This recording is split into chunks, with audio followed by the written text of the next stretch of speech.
Well, listen, it's great to be with you all. I'm Salman, Rushdie. This is Rachel Eliza Griffiths. We're related. And we don't have a moderator, so Eliza's going to watch the clock. It's over here. And since we don't have a moderator, we invented one for ourselves, which is called an iPhone, which will moderate the session. You want to start? Yeah, I do. Thank you. So, first of all, I would love to say from both of us, we are so delighted to be here with you at Cliveden. And we particularly want to say thank you to Natalie, Seabag, and Catherine, and the entire Cliveden team. This is my second return, and it's just wonderful to be here. And I was saying to Natalie that people have asked Salman and I to be in conversation, and I usually say, absolutely not. And only at Cliveden, only here would I say, well, actually, yes, this sounds like a great idea. So we'll see today if it's a great idea or if it's Sonny and Cher. So we'll see how it works out. The thing about Sonny and Cher is that all the talent is Cher. Yeah. So this is where we're about to go. Yeah. So we've got some questions together about writing, about life, about being together as writers, and then other things. And I think not to assume, well, I also love the story actually of how we met. So I think we wanted to start, Salman will give his version and then I'll tell the truth. And so we'll take it from there. Salman's version, Eliza's version, we've studied Taylor Swift. Do not Anyway, bring look, Taylor Swift here. Whoever's version it is, this is the story that makes me look stupid. So we'll start with that. Continue. Well, it was, whatever it is now, 8.5 years ago. We were on the same program at the opening night of the Penn World Voices Festival in New York, at the Cooper Union, downtown Manhattan. And we met in the green room. And she totally hit on me. So, continue with your version, please. Huge, great grin. I thought, oh, huge, great grin. Anyway, we did the event. I mean, we had separate parts of the event. And there was an after party on a roof terrace of a nearby hotel. And the roof terrace was such that there was an inside room and there was an outside open air terrace. And I got there, and Eliza was there, and I made a beeline. And it was night by then. It was wonderful. It was May the 1st. It made a beautiful, warm spring evening. And the lights of the city were coming up. And I suggested to Eliza that we went outside to look at the lights of New York at night. And something she'd never done. And there were these sliding glass doors leading out to the terrace, and one of them was open, and Eliza went through that one, and I went through the other one, which was not open. And smashed into the glass, fell down, my glasses cut the bridge of my nose, so there's blood coming down my nose, and I was just telling myself, do not fucking faint. Really got my attention. Yeah, so anyway, there's people crowding around, oh my God, Salman Rushdie's on the floor. Anyway, I staggered to my feet. I was a little embarrassed. And I thought maybe I should go home. Let me go home now. So I said, I'm going home. And I came down, and Eliza, being a very nice person, said she'd come down and make sure I got in a taxi and I was okay. So she came down to kind of make sure that I did that. And then she got in the taxi. And the rest is history. Salman's version. That was very accurate, so I will, that sounds great. That's mostly right. It's completely right, dearest. Yeah. Anyway, so it started with me smashing into a plate glass door. That's a recommended technique for anybody. Really works. I think I will add, which is just a funny story, and I think, we're sitting on a stage telling stories, but kind of all day long, we kind of exchange stories of all kinds, which is really, really beautiful and fun and lively. But during the pandemic, when we decided that we would get married, there was a moment when, girls got to take the guy home to meet the father sometimes. And so I told my father, who I have a really beautiful relationship with, like, I've met this guy, I'm kind of serious about him. I want you to meet him, which I never say, or never said before, really. And so my mother had died at this point. And so we had an arrangement during the pandemic, I think in the spring, almost early summer, where we were able to have this kind of space that allowed us to socially distance. And someone was going to kind of meet my father. And it went a long while. They kind of like took off on the porch and just left me to bring lemonade and things. And my siblings had all come to support me, and we're all doing like eye conversation of how's it going? Is it going awful? And I said, I just didn't know how it was going to go. And toward the end of the conversation, as my father was packing up my famous crab cakes, I love cooking. And so I'd made all of this food for my family, which was really beautiful during the pandemic to be able to do that. But we were all elbows and masks and different things. And so my father was preparing to go home away from us. And he looked over at Salman and he said, "My daughter mentioned you write books. If I went to a bookshop, would they have heard of you?" And if I went into Barnes & Noble, would they have any of your books? That's exactly what he said. And so it was kind of, my siblings are all just like, it's great, but I loved it because they connected in a way that had nothing to do with Sir Salman Rushdie. It was just a guy. Salman got dressed up. He put on a good shirt in the summertime. He was really nervous, and it was really lovely. And then later, my father wrote to me after Salman's name had come up on Jeopardy, which is my father's favorite program to watch. He said, I went on Google and I've got a lot of questions now about this guy. And so, but it obviously worked out, and my father was very pleased to walk me down the aisle. But I think, I think that's good as far as how we've met, and here we are. And so maybe we could go on to. One of the things that's good is that everybody likes everybody. I mean, her family liked me, and my family loved Eliza. Everybody loves Eliza. This is people are stealing her from me gradually. Anyway, yes, we can do something else now. That's enough. Maybe we should talk about books here. We should. It's a literary event. Yeah. Well, this is the question too that I think you put in here, which is about what we like about each other's writing. So you go first. This is what can happen between us. You go first. The tone is going to shift because I can't help but just feel profoundly I think yesterday when Her Majesty was speaking and we were here, the word wonder came up more than once.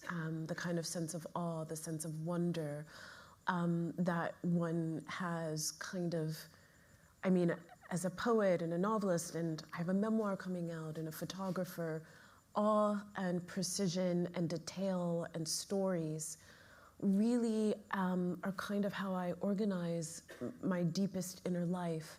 And so one of the many things about your work, Salman, to me, is that, for, almost 80 years in the world, you have kept an intensity about stories, about wonder, about curiosity. I've seen you now, in almost 9 years of being together, work through a story until it becomes a novel, before it becomes a book. I'm always fascinated when someone kind of arrives in the morning to have coffee and there's kind of a sparkle and I say, oh, there's a story coming, or there's something happening. And I think the kind of vigor, the reading life, the way that you almost kind of metastasize or take the world in and then almost make the world bigger and expansive than it is sometimes, is just really astonishing. and I've never had this beautiful. review before. Yeah. Listen closely. So there's something about that you don't take anything for granted. And I think, that can go in all kinds of directions. And it really is something to watch a writer at work, the way that you work and how you center stories and reading in books, not only in our home, but everywhere, that you care about other writers in a way that maybe people don't even really know about, that you're always thinking about writers and their stories and their right to create their story, to speak who they are, their history, their memory, their culture, their songs, their humor, their terror, their love. And so for me, I sometimes just think, how does he keep on? And I'll close all this praise for you by just on a very... Always has to be one bad sentence in a review. Thank you, but that wasn't coming. What I would say in this space, which is so, it feels so intimate and safe and wonderful to me, is after going through what we've gone through in the recent years, particularly the attack, it's not nothing for me to see you go forward, to have a book of stories come out, to have Victory City come out, to keep going with your work. And so Thank you. that's, for me, it's just the resilience that comes from the imagination, that it can save you, it can save your life, is just extraordinary to me. Well, follow that,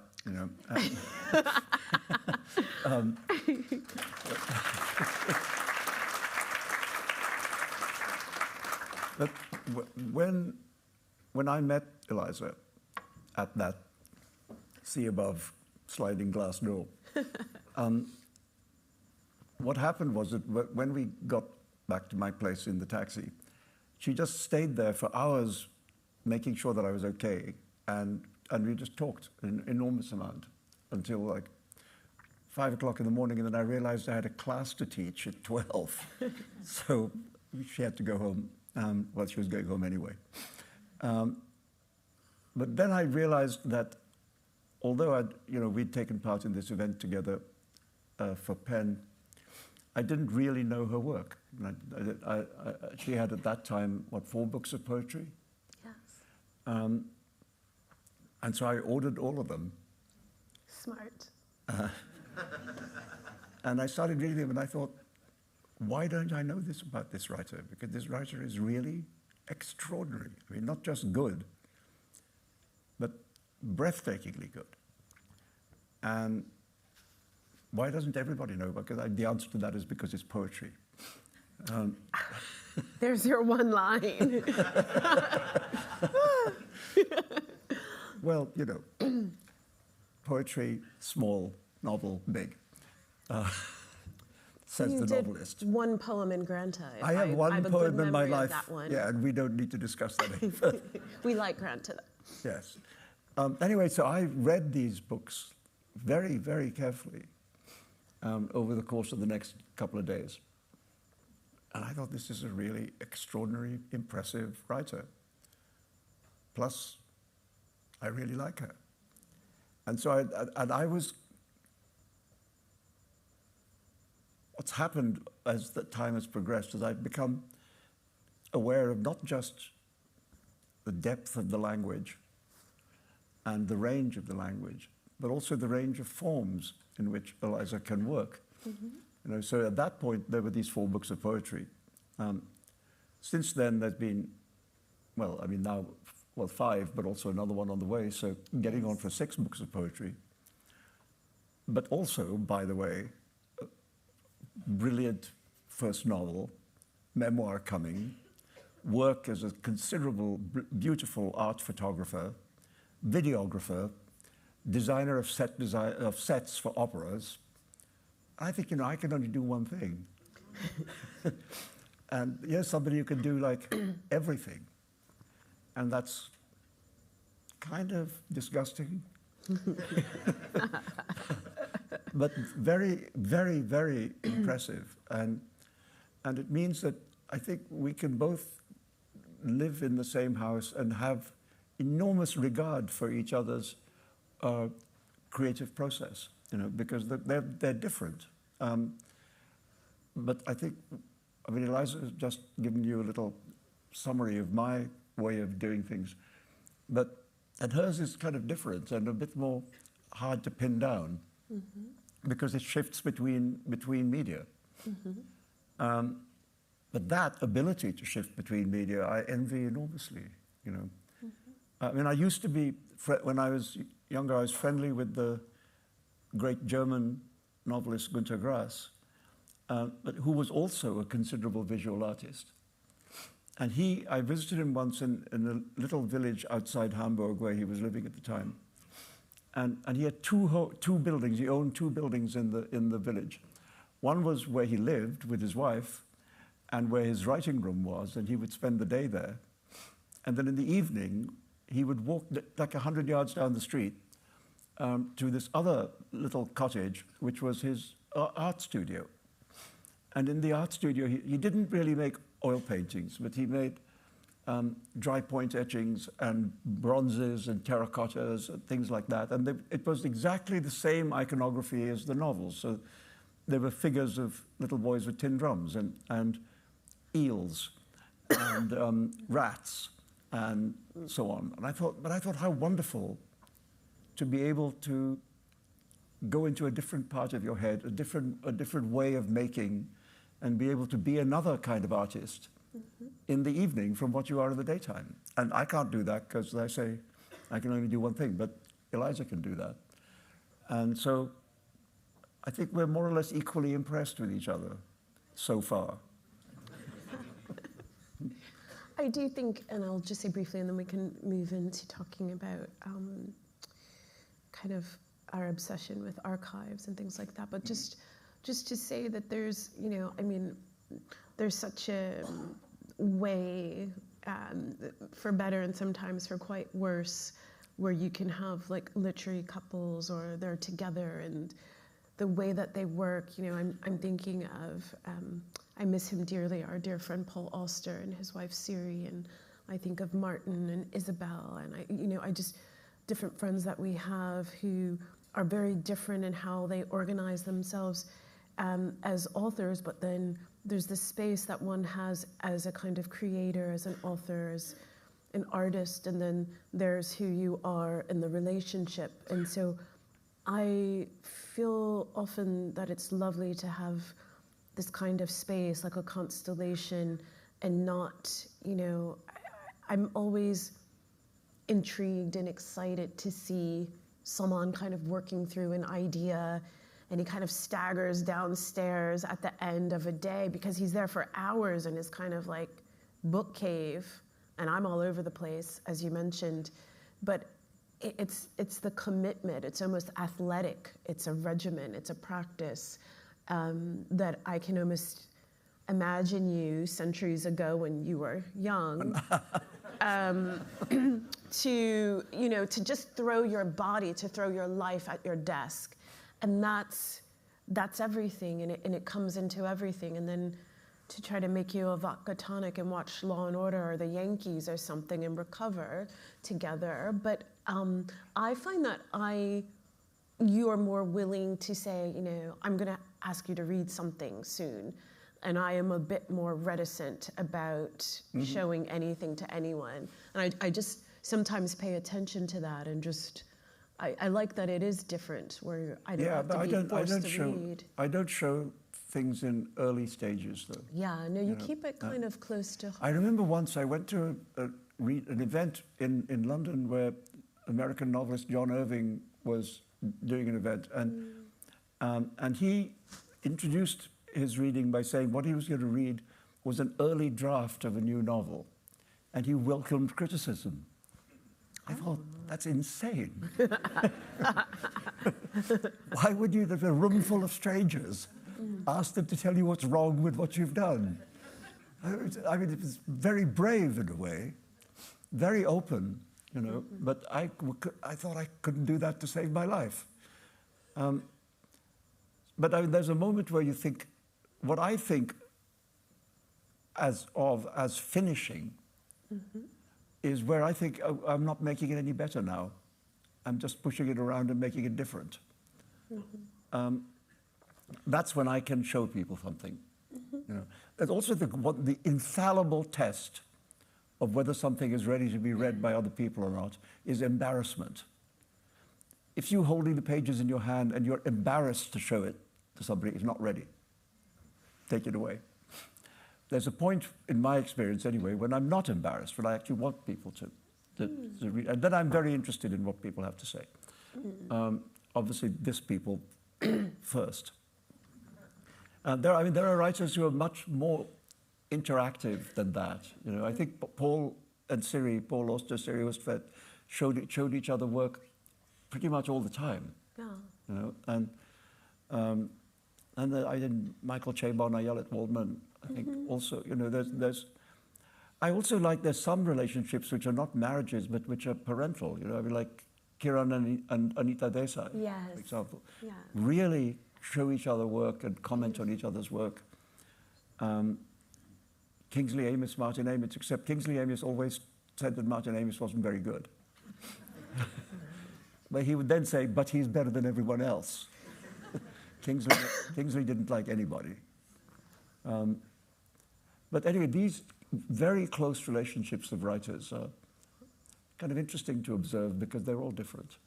I mean, they're quite different, and I think writers are pretty insane. So when they are kind of together and things, it's so wonderful, and then it's also just bewildering and beautiful and complicated and. Well, it's like having the same insanity, but different. But different. Well, similar, same, but not same. Anyway, we've so far managed it, I think. I think we're doing all right. Yeah. When Eliza gives me something to read, I put everything aside and read it that day. When I give Eliza something to read, she reads it 3 weeks later. Going to put all the tea out in this room. Well, that's what we're here to do, right? And I just sit there patiently thinking, okay, she's writing a poem, she's taking a photograph, she's finishing a memoir, she's starting a novel. I'll just get in line. And that's what I do. I get in line. I'm the guy at the back of the room. Stop it. Anyway, so let's talk about archives, because we get very excited about those and we like to go and see art and things, but just, I think recently we wanted to talk about visiting the lives of writers that have influenced us and who are very meaningful to us. And I think one of the things I particularly enjoy is that Salman's never bored about going to like geek out with me about archive and archival material. I really love that. So now you'll be first. Okay, I'll go first. Right. Well, in New York recently at the Morgan Library, they had an exhibition of the work of Kafka. And just extraordinary exhibition in which they had the manuscripts of almost all the great work. The one they didn't have was the trial. I think the manuscript of the trial is somewhere in, I don't know, in Prague or somewhere, I'm not sure. But they had the manuscript of The Castle and the novel which Kafka did not call America, but which was published under the title America. They had In the Penal Colony, and most movingly, they had Metamorphosis. I mean, to read the opening page of the original manuscript of Metamorphosis in Kafka's own hand was it just stopped me dead. Yeah, I mean, we were kind of crying in the Morgan Library, and we went with our dear friend. They're trying not to wet the page. Daniel Kaelman and his lovely wife, Anna.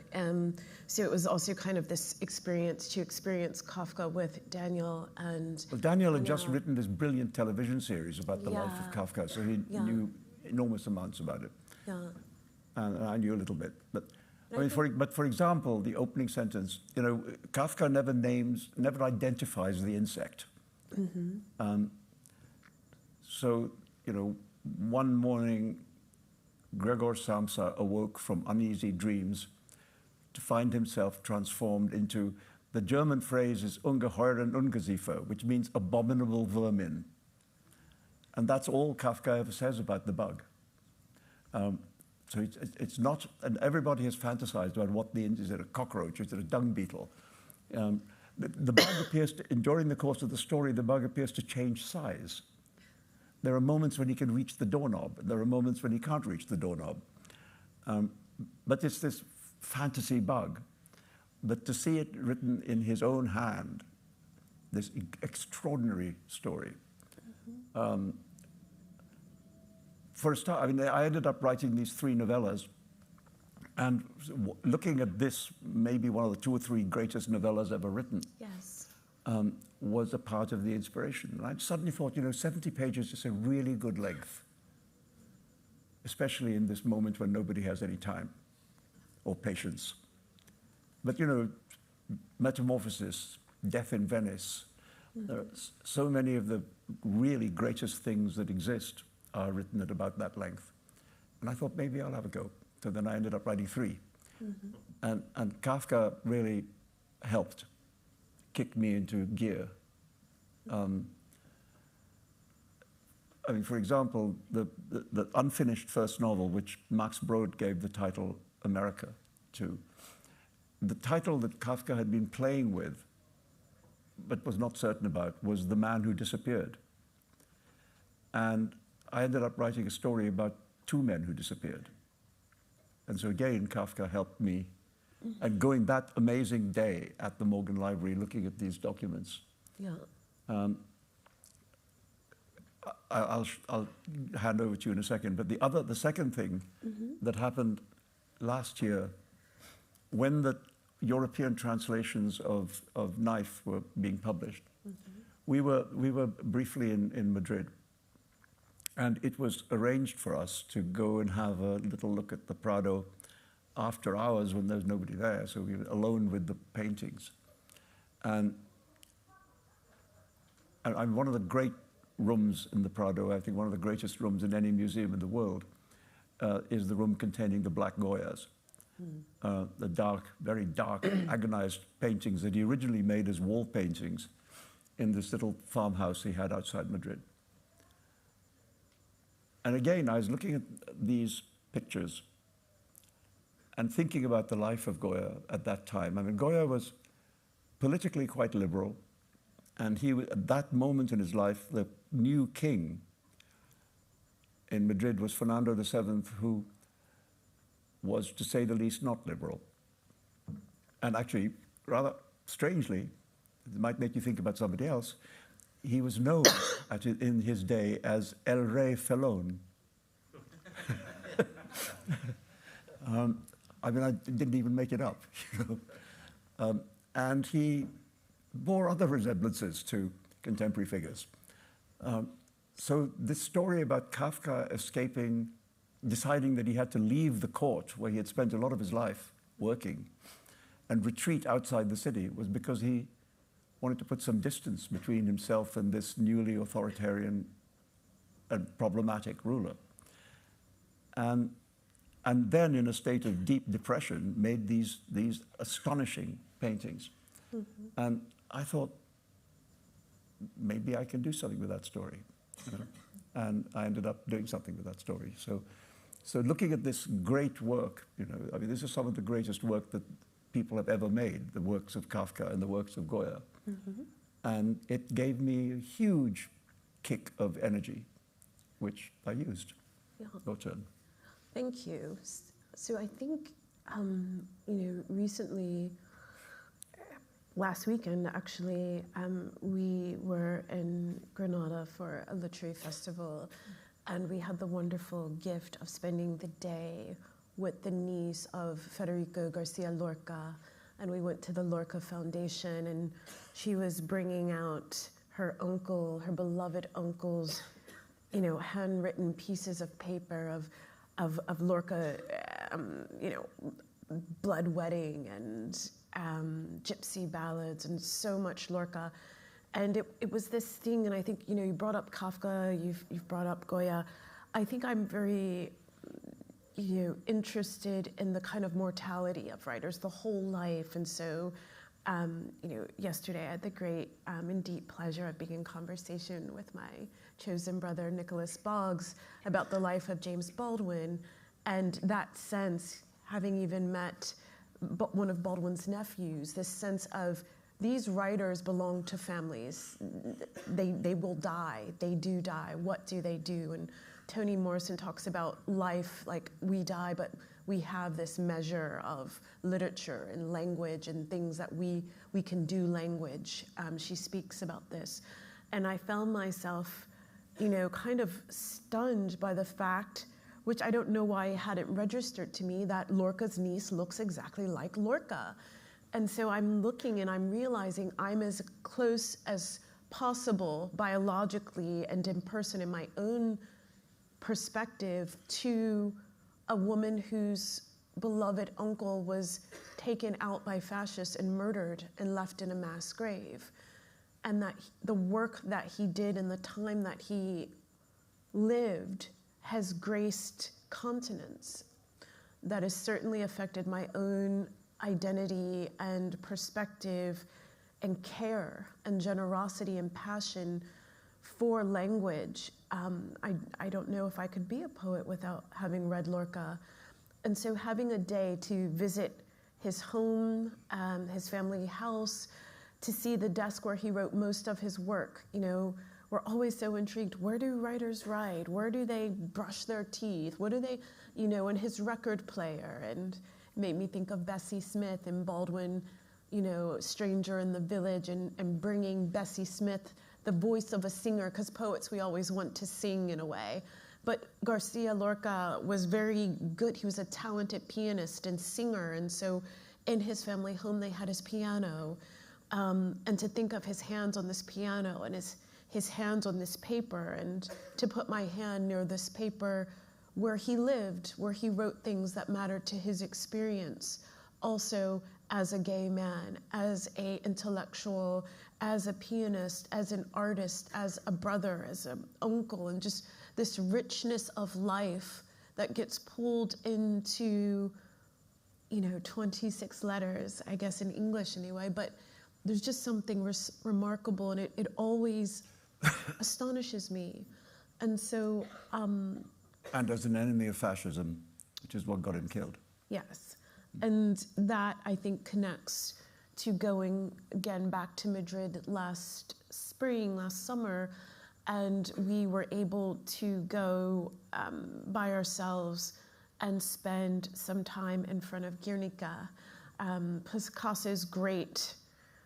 to see it in person, which I never saw it when it was at MoMA, when it was in New York, but it has its own room, and it's also, I think for me, there's a panel of photographs by Dora Maar of the progress of what it took and how Picasso, made Guernica, and what he had and what he took out and what he put back in, and so you have almost this narrative of that as well. It's like a draft. It's like writing to me. So you have this kind of reality of the photographs of it's getting made, but then the terror and the nightmare of it. And I remember just bursting into tears because it seemed to me to speak last spring in a way that I think art must do, not only personally to me in my own life with trauma and fascist regimes and extraordinary violence in these times, but also, the political, the art, even the animals, the agony and anguish of these horses and bulls and women, and this distortion allows you almost to access what is real by looking at this kind of distortion of feeling and emotion. And I couldn't speak. I just stood there. We kind of stood there and just couldn't even talk. And so... Well, I saw it for the first time, a long time, when it was at MoMA. You did see it at MoMA. Yeah, and it had been rescued in a way from the Franco regime and brought to America for safekeeping. Yes. And the deal was that when democracy returned to Spain, right, the painting would be returned to Spain. Right. And then democracy returned to Spain, and MoMA didn't want to give it back. because, Quite impressive. because it attracted such a huge number of visitors every year that the Museum of Modern Art thought, well, they quite wanted it. Anyway, they did in the end give it back. And it's quite delicate. I mean, they can't really move it around. It's very, very delicate, Yes. the materiality of it I mean, it now. was made originally for a kind of World's Fair exhibit, so it is very fragile. Yeah, but I think also this thing, and we were trying to, in our nerdiness, look up where Lorca would have been in the world while Picasso had created Guernica, and hearing from Lorca's niece about family members literally hiding poems in haystacks, hiding the work, saving the work because they knew it would have been destroyed and taken and burned, doesn't feel far away from where we find ourselves, at least in America anyway, of the attack on reading and intellectualism in books. And so to think of family members putting poems, into hay or hiding them in getting them out of the walls country. and getting them out of the country, that wasn't that long ago. No. It seems like it was, but it's not. Lorca was killed the year before Picasso painted Guernica. Right. And he would have known that. Yeah, Lorca was killed very soon after the beginning of the Spanish Civil War. Right. In 1936. And Guernica was painted in 1937. So they're connected works. It's the same enemy. Anyway, this is, I guess, what we're talking about is how other work has shaped our work. And I think all, not just literature, all art comes in part out of other art. Yes. It's a response to what came before and what you can take from what came before and hand on to what comes after. I've often thought of it as a kind of relay. You receive things, you run with them, and you hopefully pass something on. But that it's a kind of work in progress. I mean, you continue to expand, and I think many times writers will suggest, when asked about writing, to read. And so I think, working each day as writers, but we sit around and read a lot, really actively, just reading text, revisiting text. I don't know what I'll do sometimes with our dining room table, because it's like, do we want to eat or do we have to move 5 stacks of books so I can put my coffee cup down? But it's really beautiful and kind of amazing that, I'm thinking again of yesterday and the importance of literacy and books and things. I think it is beautiful to see more books arriving. There are continually more books. And I'm already frustrated that I'll never read all the books I want to read in my lifetime, but I'm trying to make a good go at it. And books arrive in our house like a disease. It really is. Sometimes I have to buy extra luggage to fit books from festivals in because I can't leave the book in the hotel room. I have to take the book, and I'm mailing things.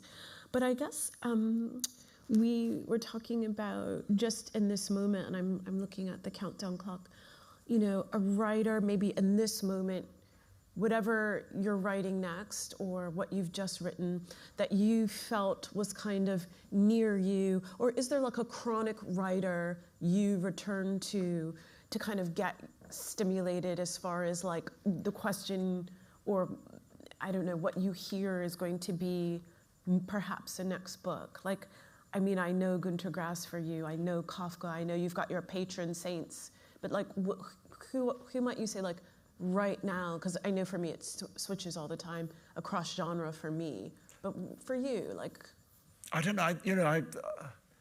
I've kind of changed my mind several times about this idea of influence. Yeah. And what I kind of think about it is, like, if you imagine a rocket ship on the launch pad, it has a scaffolding around it, and it can't launch without the scaffolding. Right. And I see that scaffolding as being all the work of other people that your personal rocket ship needs in order to launch. But once it's up, once it's in the air, the scaffolding falls away. And you're just, there you are, you're on your own, going wherever you're going. Mars, perhaps. Hopefully with Elon Musk on board. I knew you couldn't help yourself. You couldn't help it. You just had to. One-way trip. Scaffolding, please. But I mean, I just see that the writer's work is that rocket ship, which is flying by itself. But it couldn't take off were it not for this scaffolding of influence. But I think once you know where you're going as a writer, it's less the influence question. It's not so foregrounded. I think for me, maybe I would even expand if we're going to stay in space for a minute, because I do have that scaffolding, but then I'm aware that I'm kind of standing on the shoulders, I'm standing in material that came, maybe it's my strong kind of sense of ancestral presence, but I didn't make the ship. I didn't make the gas that goes in the ship. I didn't make the window that allows me to look out of the ship. I didn't make the gravity or the elemental thing that allows me to float inside of the vessel. And so when I think of the scaffolding, I also think of like, what is it made of? And then what's the ship made of? What am I made of? And like, you can take this as far as you want, or you can keep it very confined in the form, depending on what you're working on. If you're writing haiku, that's a very specific form. And so if you're making a photograph, there's a certain apparatus that is inherently necessary to make a certain kind of photograph, depending on what that is. But I do think that there's a way where you have to let go of the scaffolding because you have to be on your own. You can't, no one can write a Lorca poem and it will be an awful imitative, derivative Lorca poem. It's just awful to kind of copy or imitate it. And I know sometimes people will write out passages to learn how to write things themselves, and that's something different. That's like going to a gallery and doing sketches of anatomy to learn anatomy and how to draw it yourself. Yeah, I mean, Didion said at one point that she would literally write out the words of Scott Fitzgerald just in order to understand how they worked. Yeah. And Didion is not like Fitzgerald. And Didion is not Didion. Like, but she was trying to learn. Yeah. So I think there's a really beautiful thing about that kind of sense of, the architecture or the feeling and the, how one learns. I think we have one more question before we kind of... You want to talk about the home thing? The home thing? Yeah, the question about home. Yeah, I do. That's great. What do you want to ask? I think I want to ask... I think I want to ask both of us to say something about what home means in our work, but also as we are two people in the world who have decided to make a home together. But also, I've often heard over the years, imaginary homelands and just, thinking of Bombay, London, cities for you, how you center home and how home happens in your writing.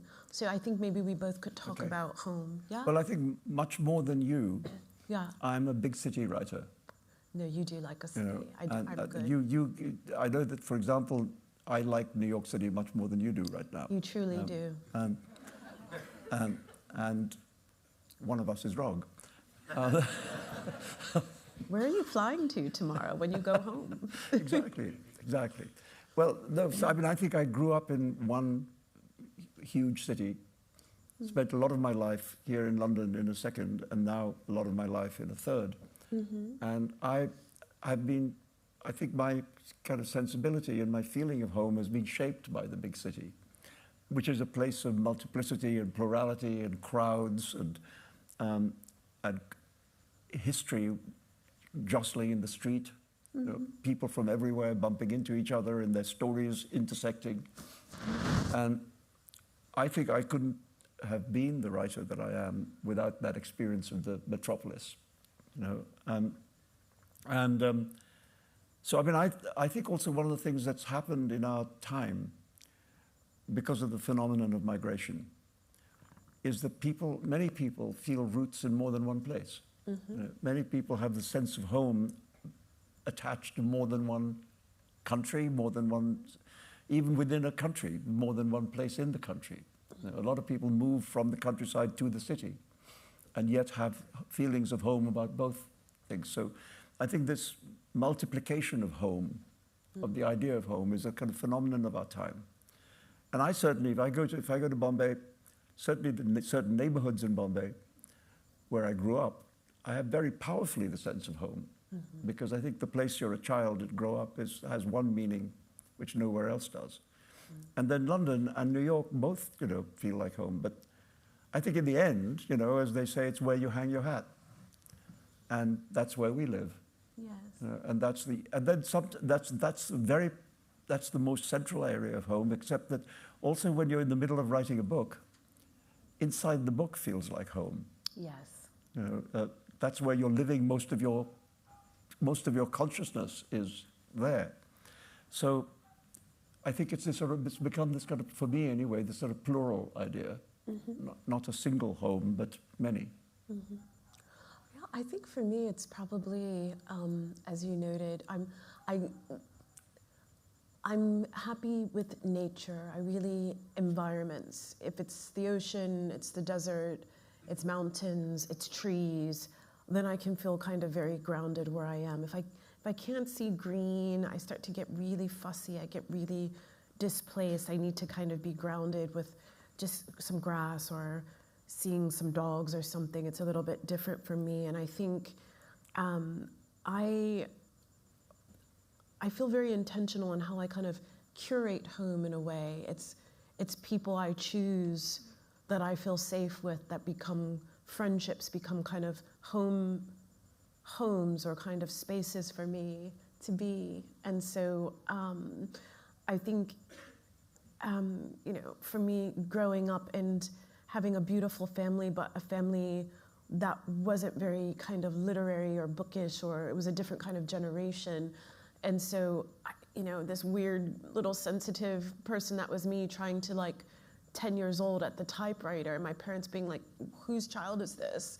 You know, that typewriter was my home in my home. That was where I felt, this is who I am, and I'm safe as long as I can hear the sound of these hammers and see this language appear. It was like alchemy for me. So I think, you know, next to you being one of my greatest homes, I also feel that it is the space of books that can be from anywhere, different countries, anything. That I feel I've got to have a book with me. I've got to be near some books. I have to see books and be near them, and then I feel like I belong to something. And I think home can be about that. I belong here, and then I'm okay. And so we are totally have over-talked. Yeah, once we have again. to shut up and let you ask some questions. Yeah, so that's what I'll say about So there's home. two Thank roving you. mics. If you put your hand up, then we try and get a mic to you, and then you can ask a question. We've got a dozen minutes or so. Yeah. I just wanted to know where your home is. If you're in New York and you like green, where have you made your home? We're in New York. You are in New York. We Okay. compromise. I go into the woods. You go into the woods. He does not. Okay. Yeah, That was- thank you. And there's Central Park. It's big. With a lot of rats. It's big enough. I mean, I've always believed the countryside is for cows. What's your book about, Salman? Which one? The one in front of you there, Knife. This one? Yeah. Oh, it's about somebody tried to kill me and didn't succeed. So it's got a happy ending. I mean, it wouldn't exist if it didn't have a happy ending, because I wouldn't have been able to write it. But no, what happened is a terrible thing happened, and I was lucky. And then I found that I couldn't write anything else until I dealt with it as a writer. And interestingly, the moment I finished writing it, even before it came out, the fiction came surging back into my head. And the book that you haven't yet seen, because it's not coming out till next month, got started even before this one was published, because I suddenly was able once again to think. The fiction part of my head, the imagination part of my head, started functioning again, which it had not done until this book was written. You know, so it was served a double purpose. One was to tell a story, and the other was to get past that story Yes. into the next story. Mm-hmm.